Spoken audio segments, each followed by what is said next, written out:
at the carnival, Ash was now passing flyers around to advertise 2 shows happening at the Big Tent that night.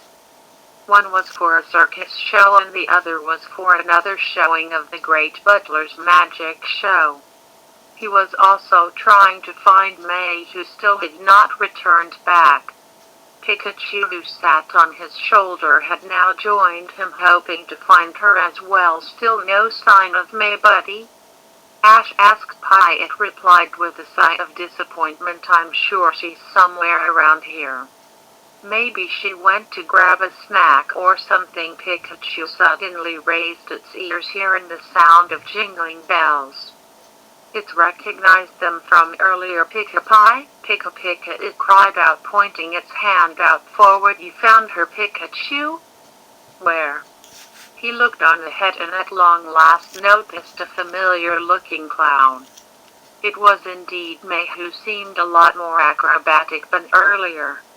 She skipped, spun and jumped around, entertaining people who were passing by. They all were amazed at how flexible she was and were clapping for her.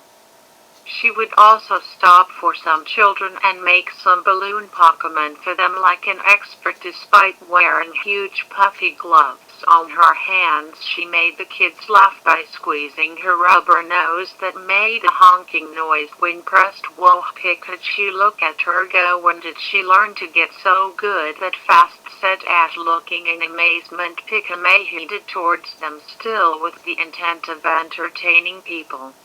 Ash and Pikachu smiled as she got closer to them. Hey, May, you're rocking it right now.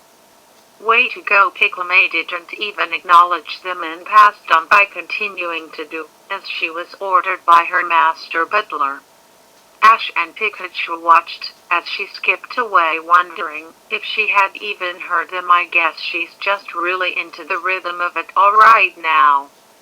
Guess we better carry on to Buddy, he said. Pikachu agreed as the two of them carried on, passing flyers. May continued to entertain audiences throughout the day under the constant trigger in her mind telling her to do everything Butler had ordered her to do.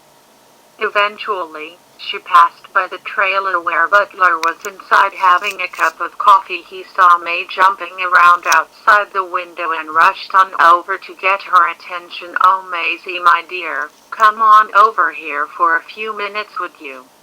May stopped on a dime, hearing her master, and walked on over to him, devoid of any life she had been demonstrating before. Her empty, lifeless eyes were fixated on Butler, never looking away as she headed towards him. Butler closed the trailer door and sat back down in his seat. Now, Maisie, I need to give you some new instructions for some plans that are happening today, as well as improve yourself as a clown. It's so I call upon you, Curlia, my friend. He opened up his Pokeball containing his Curlia, who already knew what to expect when it saw May close up to a Curlia. We need your help once again to make Maisie an even better clown than before, and to remember the plans for tonight. Do your thing, the Curlia agreed, even though that deep down inside it wasn't happy with what it was asked to do. It felt too scared to retaliate against its hypnosis on May again because of how long it had been friends with Butler. But despite how it felt, Curlia did what Butler requested and began to use its hypnosis on May. May was in a deeper trance than before now, as the effects of Curlia's hypnosis grew stronger on her. Now, first off, Maisie, I have specific instructions about the circus going on tonight that I need you to hear. One of the performers has grown terribly ill and can no longer be on the show tonight. I need you to take this performer's place and take part in that show tonight.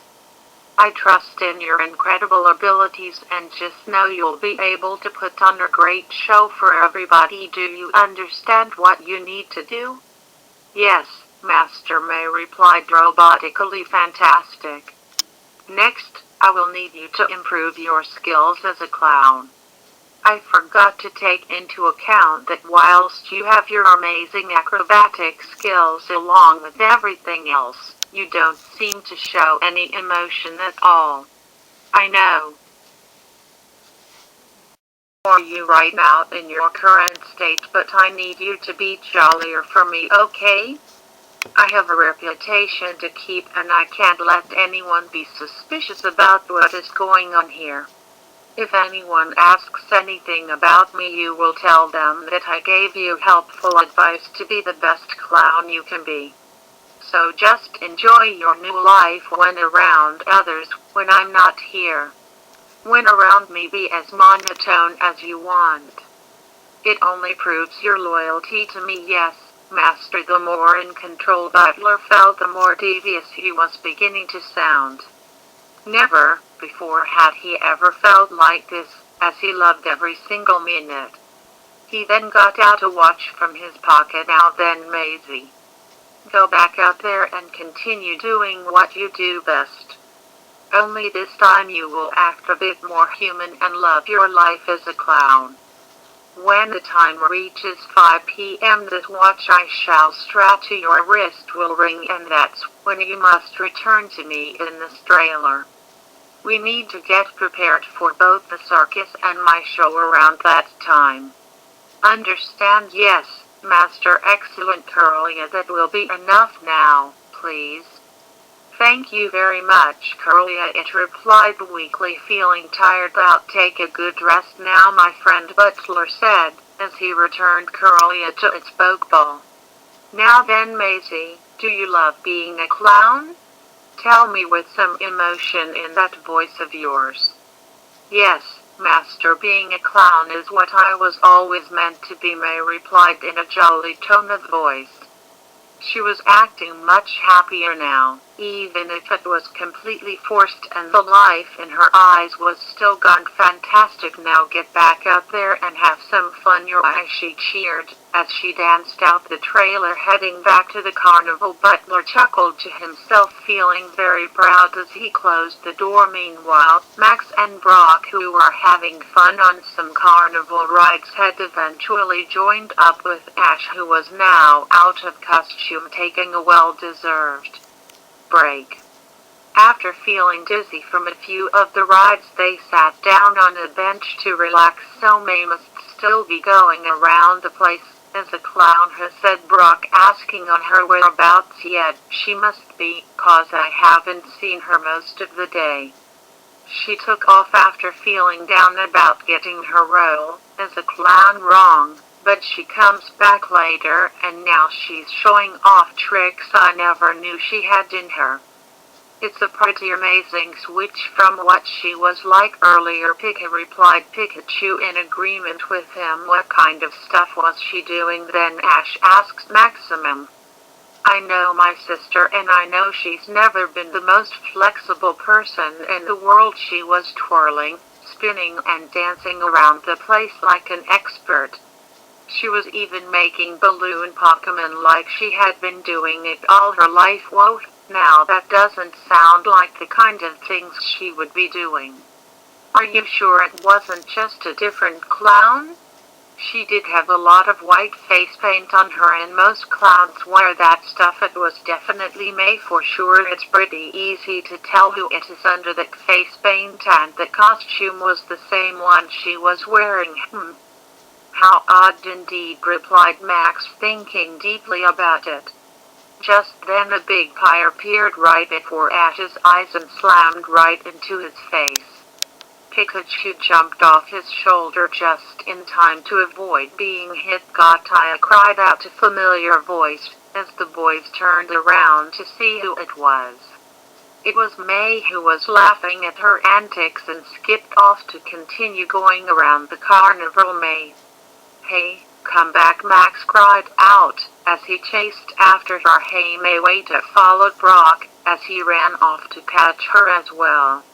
Ash just watched in a state of confusion, covered completely in cream pie all over his face. May, come back here a sec, Max called, as he and Brock continued to chase her. May looked back, giggling, as she skipped and twirled around the place. Eventually, she stopped and kneeled down to Max's height. Max and Brock stopped to catch their breath as May got closer to her brother. Her state of mind didn't even recognize Max, as her brother treated him like any other child around the carnival. "What would you like then, little boy?" she asked in a soft and gentle tone of voice. It's me. I know just what you would like. A special balloon Pokemon just for you." May then took a couple of balloons out of her big pocket and began to start shaping them up into a balloon Jigglypuff. "Here you go, little guy. It's a Jigglypuff balloon just for you." She handed it over to a speechless Max, who was shocked at what she just did. She skipped on over to Brock. "For you, sir, a flower," she said, handing over a single daisy to him. Brock didn't even have the time to react, as May squeezed it and water shot out, hitting him in the face. May laughed at him and fell back on the floor, continuing to do so. It almost sounded genuine, if a bit forced. "Let's play again sometime. Goodbye now," she said and honked her rubber nose before jetting off. Max tried to hold in, giggling at the noise the rubber nose made. Ash had caught up with them with most of the cream pie now off his face. "Hey, guys, did you find her?" Yeah, we did," replied Max, just looking confused. "I guess she's super into her role now," replied Brock. "I can't understand how she got good enough to be that acrobatic and make amazing balloon Pokemon in just a short span of time. Maybe she has been keeping that talent hidden after all." Max pondered. "Whatever it is, she's pretty good at being a clown now. Hopefully, we can meet up with her later and ask about it," said Ash. "Hey, wait a sec," said Brock, who just remembered something. "There's that circus happening tonight at the tent before Butler's next magic show. Maybe she's going to be taking part in that tonight as well." "Good thinking, Brock. We'll watch it tonight and see if my sister shows up," replied Max. "She's probably really busy getting ready for it later on." "Sounds like a plan then," said Ash. "Let's head on over there tonight and catch up with her afterwards." The day progressed as expected, with May continuing in her role she was forced to play without ever taking a break. She showed no signs of stopping unless she was ordered to. Eventually, the clock struck 5 p.m. and May headed immediately back to the trailer, as instructed. She quickly arrived and opened the trailer door where Butler was waiting. "Amazing, welcome back," he said happily. Like a flick of a switch, the jolly and cheerful May went back to acting like her previous monotone robotic state of mind. "Now then, let's head on over to the tent. The ringmaster of the circus is awaiting us." "Yes, master." They both made it to the tent where the ringmaster awaited. Hello there, Butler, and your partner Maisie, is it?" "Hello there, sir, and yes, this is indeed Maisie," he replied and shook his hand with the ringmaster. May remained in a lifeless state, staring blankly at the ringmaster. "Don't be shy now, my dear, say hello," Butler told her in a friendly manner, even though to him it was an instruction. "Hello," she replied, now switched back to being jolly. "Why, hello there to you as well. Thank you so much for helping me out tonight. We could really use your help." "Leave it to Maisie, sir. She'll put on a show and the likes you have never seen before. Minnie, she's so good that all she will need is just one practice run. Why, she'll be asked for an encore. I just know it." "Fantastic. So then, Maisie, let me show you exactly what you're going to be doing tonight," said the ringmaster. "I'll stick around, if that's okay," said Butler. "Maisie might want me around for some encouragement whilst you teach her." "That's fine with me," replied the ringmaster with a smile. As he began to show May the acts she would be doing, Butler chuckled to himself. He felt proud that the ringmaster had no idea on what he had done to May to get her where she was now. The evening arrived and the circus was just about to begin. It was a full house with not a single seat left open. Ash and the gang waited patiently with popcorn in hand, waiting to see if May was going to show up. The lights then dimmed and the ringmaster appeared in the center of the tent with the spotlight shining down on him. Ladies and gentlemen, boys and girls of all ages, welcome to tonight's circus. We've got a great show lined up for you all tonight, so prepare yourselves for some spectacular acts. So without further ado, the show, the audience clapped as he left the ring and the acts commenced. The show had a variety of acts throughout, such as the human cannonball, artistic cycling, fire dancing, pantomime, much more. The crowd were in awe watching the highly trained professionals show all their skills. So when do you think May is gonna show up? Max asked. Probably towards the end, I would assume. It's just gone past the halfway point and still no sign of her, replied Brock. Well, whenever she shows up, seeing what she's been working towards should be good, said Ash, hopeful of seeing her. Before the next act began, the ringmaster appeared again. Before we begin our next act, I'd like to inform you all that sadly one of our performers couldn't make it tonight, as she has fallen ill. But never fear, because a very kind volunteer has stepped in and has shown us some truly amazing skills. Prepare to be amazed, because it's going to be spectacular. Butler, who watched from the shadows, chuckled to himself. Oh, they will be indeed. My creation is going to be a hit. I can see the money just rolling in now, he said to himself quietly. The lights dimmed as the next act began. It started out with a man acting the role of a boy sitting down on the floor looking sad. The spotlight shone on him, showing the audience the sadness he was conveying. He had a big colorful bouncy ball and was playing by himself. The speakers played the sound of children playing together, which was telling the story of a lonely boy who had no friends to play with. Just then something from above was slowly descending from above the tent, and the actor looked up as well as the audience. It looked like a person descending downwards in a recognizable cloud jet that the audience remembered throughout the day. Ash and friends gasped as they now realized who the person was. There was May descending down the tent, attached to a system of pulleys and straps like a puppet. Look, there she is, Max said as quiet as he could. It's definitely May. May was playing the role of a clown marionette as part of an acrobatics act where the story was about a puppet becoming friends with a lonely boy. The pulley system put May on the ground and she walked to the actor stiffly like a puppet would walk. She tapped the actor on the shoulder, which prompted him to turn around and be shocked by her. May had the permanent smile fixed on her face and seemed to never blink, keeping in character of what a puppet would be. The pulley system raised her up and she began to twirl around in midair in a series of impressive acrobatics. She was put back on the ground and raised her arms out stiffly and was trying to tell the actor without any dialogue to throw the ball to her. The actor did just that and they both began to throw the ball back and forth, with May doing more acrobatics whilst she played with him. The actor playing the boy was showing happiness and was often being playfully tricked by May's antics.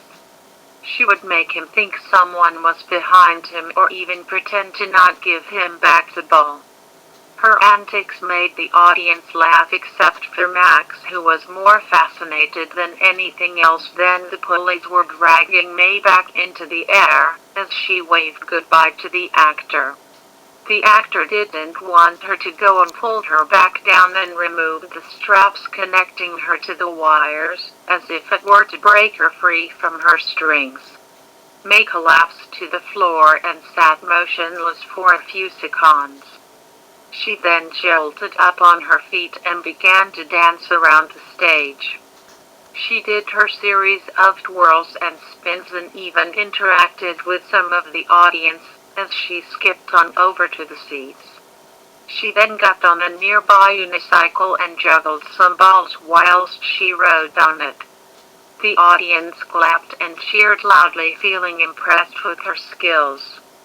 Ash, Brock, Max and Pikachu were speechless as they watched in amazement. "Okay, she could never have done this before. How on earth is this happening?" exclaimed Max. "No idea, but this is nuts. How on earth is she this good?" Ash replied, with Pikachu replying, "Officially have no explanation anymore," said Brock, struggling on finding the words to say to end the act. May pointed towards the tightrope up above, showing the actor what she was going to do next. She climbed up the pole and started to walk across the tightrope like an expert.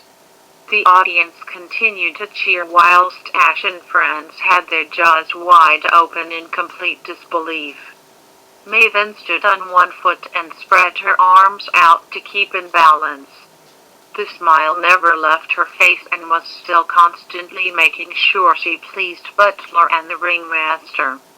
She eventually came back down and danced towards the center of the ring. May honked her rubber nose just in time with the ending of the circus music playing in the background, thus ending the act. The audience stood up from their chairs, clapping and cheering louder than ever. Ash and the others couldn't even muster to get up at all, still in amazement at what they had just seen their friend perform.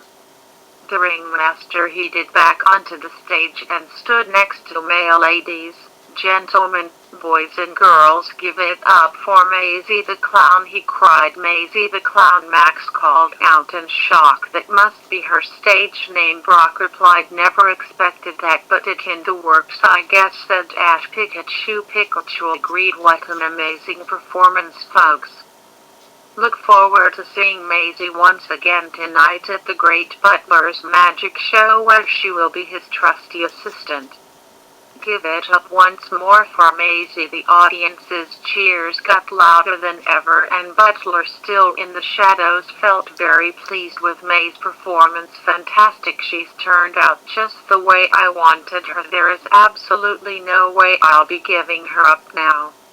That girl is fully under my power and nobody suspects a thing. Maisie is a gold mine that I will keep forever." He started to laugh to himself manically at his success, unheard by anyone through the loud applause. He was dead set on making Maisie a household name for the rest of his career.